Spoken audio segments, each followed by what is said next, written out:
everyone. Thank you for having me this morning. I would like to share my love for travel. I love traveling, and I'm sure here there are some people who love it too. I love airports. I'm probably one of the only people who does. I like the wait, actually, and I like my ritual coffee. I like crossing the border, and there's nothing that excites me more than being in a country where I'd not been in before. I did the math, and over the last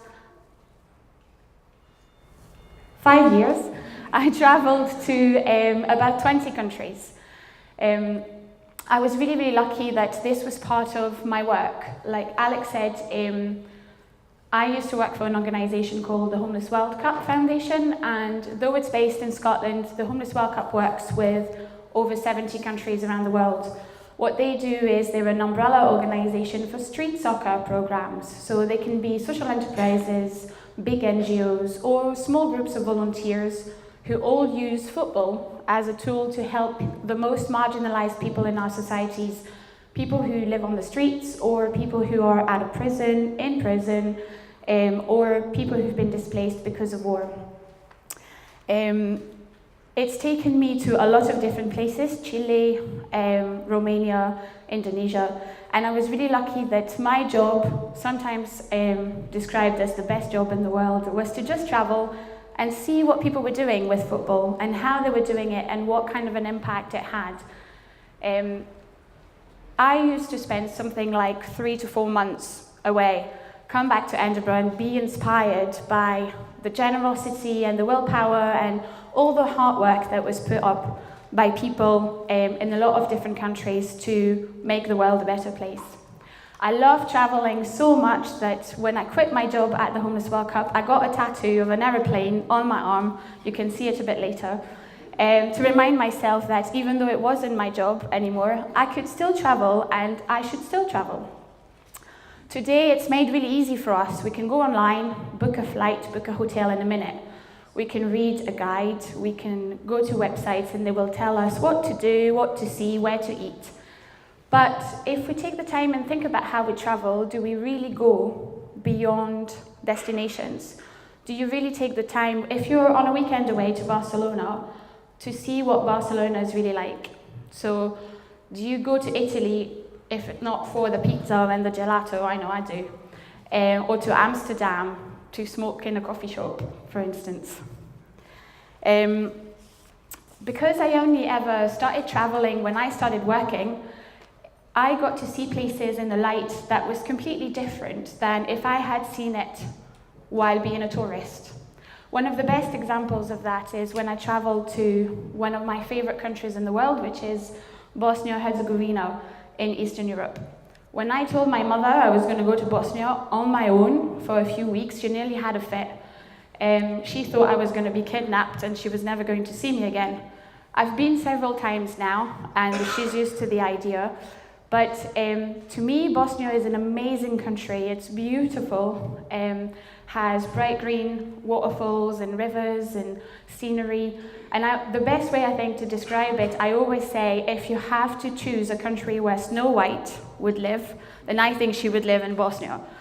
And I got to see it by working alongside an amazing organization and realizing what some of the issues in that country were. And I realized one thing, it is that war in the country is still very much present and has many, many consequences still today. Back in the 90s, they faced one of a horrendous crisis in genocide where hundreds of thousands of people died. But the reason why I'm telling you this, not to depress you on a Friday morning, but it's to think about what guidebooks give us, what kind of postcards give us, and what the reality of the countries actually are. And I realized that those were two different things. And I realized that on a personal level when I was in Bosnia, and I realized that on a professional level when I traveled to Greece. I speak about Greece all the time, and a lot of people think I am Greek, but I am not Greek, I am French. And I traveled to Greece to work with another amazing organization called Sevilla, By my accent, you can totally tell I'm not Greek. And it's the equivalent of our big issue, a street magazine sold by people who have experienced homelessness, so for them to make an income on the streets. But they also run loads of different projects, like an upcycling project, a football team, a running club, and they were all telling me how much the refugee crisis had affected them, how much people in Athens and in all the city ended up being involved, either as volunteers or funding groups or organizations that would support people on the journey to Europe. So at the end of 2015, after I quit my job, I decided to travel this time to Greece, not to visit the beautiful place, but to bring a bit of support. So I volunteered on Lesbos Island in a self-governed camp, and ended up doing a lot of cooking, and but also a lot of talking. And this is when I realized one thing that I guess we all know, more or less, but it's good to be reminded of every so often, which is that people are people. And during my time there, I realized we're all the same. We all have the same fears, or the same dreams, or the same wishes for us and our families or our loved ones. Today I work for another amazing organisation in Scotland called SocialBite. I'm sure a lot of you have heard about it, especially A-list celebrities coming to visit us. But SocialBite is a chain of sandwich shops with a difference. We support homeless people in the country mainly by giving out food. We operate a pay-it-forward system where you can go and buy 2 coffees, one that you get for yourself and one that you leave behind. That means a homeless person can come in at any time in the day and pick it up, and you've already paid for it.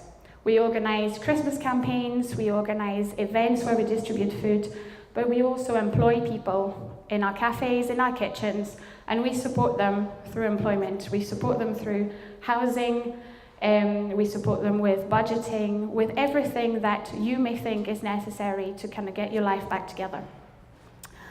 And every day, as I work in SocialBite, I don't travel anymore. It makes me sad a little bit, but I travel through people's stories and I listen to them, and I realize that we have a lot in common sometimes. Sometimes we have nothing in common. I meet lovely people and sometimes really rude people, people who are a bit under the influence and others that have been sober for years. But as I listen to their stories, I realize that there's one thing that we really need to change, and there's one thing that I'm really passionate about changing, which is the stigma around homelessness. A lot of people don't understand what being homeless means, or how people get there. And I think if there was a better understanding or a better knowledge of it, we would be one step closer to eradicating it. Lack of personal and private housing is often just one issue for a lot of people, and sometimes that issues vary down the list of other things. And those things can be trauma, it can be relationship breakdown, it can be addiction. Those are all issues that I think as people we understand. If they were to happen to you, or if they were to happen to anyone you love, you would understand them and you would be supportive, I hope, as decent human beings. But when they happen to somebody that we see on the street, we don't understand them all of a sudden. And I hear that a lot, oh, but homeless people are lazy, or they have chosen to be where they are. And I can tell you that in my small experience, I have never ever met anyone who has chosen to be on the streets. So like I said, I'm passionate about the issue of homelessness because I think we should go beyond an image, a picture like this one. If you ask anyone to draw you what a homeless person looks like, I think a lot of people would draw something similar to this, or maybe a guy with a beard or something like this. They wouldn't probably draw a young girl or somebody sofa surfing or somebody staying in a B&B. And why is that? And I think it's because we don't go beyond the surface of people's stories. We don't take the time to ask them how they ended up where they are. And I take the time because it's my job, but I don't expect everybody to do the same. And so over the last couple of years, trying to combine these two passions of mine, which are traveling and social justice, if you may call it so, I created another social enterprise called Invisible Edinburgh. So Invisible Edinburgh trains people who have been affected by homelessness to become walking tour guides of their own city. We focus around things like public speaking or self-confidence and self-esteem. And after a couple of months of training, we build up tailored tours. So all of our guides have a tour that's unique to them with things that they want to show you about a city they're passionate about. And I always say we include three things. We include history, we include local knowledge, and we include personal stories. I thought I would show you a short video with one of our guides, Sunny. The video isn't so much about him, but it's about why he thinks Invisible Edinburgh is a good name. Thank God. So here we go.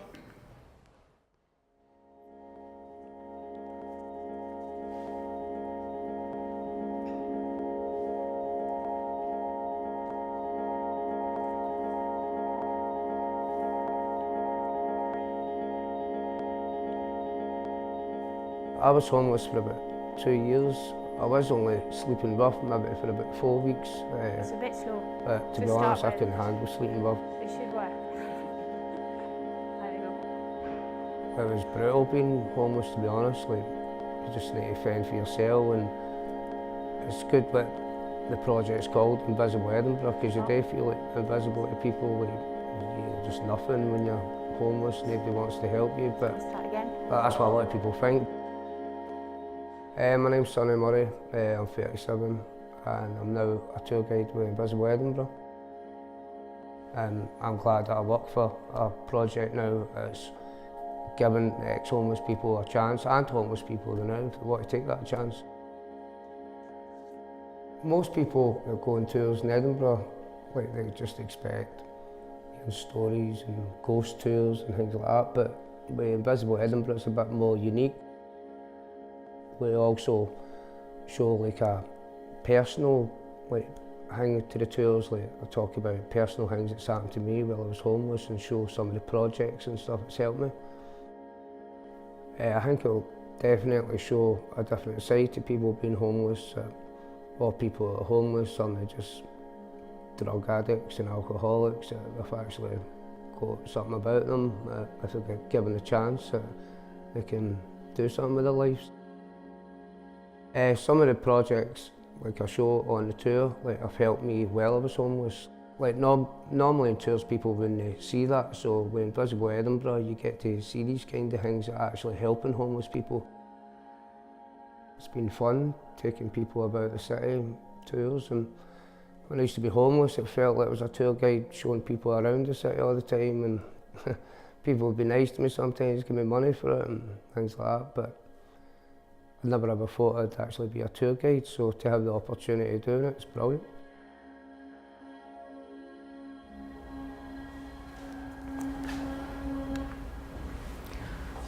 So we missed a bit where you said, oh, sometimes as a homeless person I felt invisible. And you feel this is what one of our other guides, Biffy, who's here today, said once, and it always stayed with me, is when you're homeless you feel people look through you, they never look at you. And so, of course, the purpose of the project is to give an opportunity to people to develop skills that they may take somewhere else. So you always need a good public speaker, but also to open their eyes onto all the possibilities that they could have. When I grew up, my mother always told me, you can be anything you want. But if you've had a hard time and you've been on the streets or you've stayed in difficult situations, you tend to forget about that and you think that maybe you're not good enough for certain situations. And so with this project, we try to remind people that you can still be anything that you want. And of course, the other aspect is that we want to create a real conversation between the general public and people who use services, people who work in them, like me, onto what the real scene of Edinburgh is, what really happens, what the projects do. And some of them are really quiet, and you may not hear about them. And some others, like Social Bite, are all over the media. And this is also true for tourists. I hope that through Invisible Edinburgh, we do give this opportunity that I had while I was working abroad, this opportunity to see a place like I had seen Bosnia through the eyes of people who worked there and loved it so much and wanted to create change. So we have combined traveling with social change or social justice, and I just wanted to leave you today with this, which I think there is a lot more to traveling than airports and waiting in queues and your morning coffee, and there's a lot more to people than just their housing situation. So thank you.